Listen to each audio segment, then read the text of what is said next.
These three skiers had a lucky escape after being caught in a dangerous avalanche.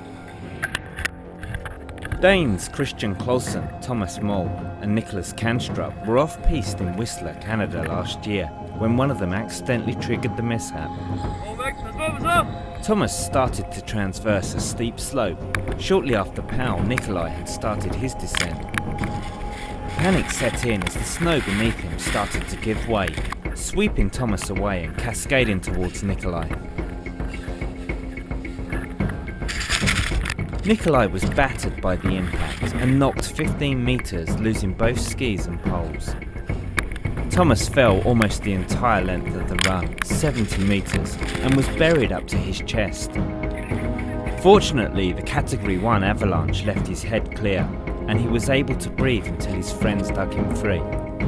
All three men were thankfully unharmed.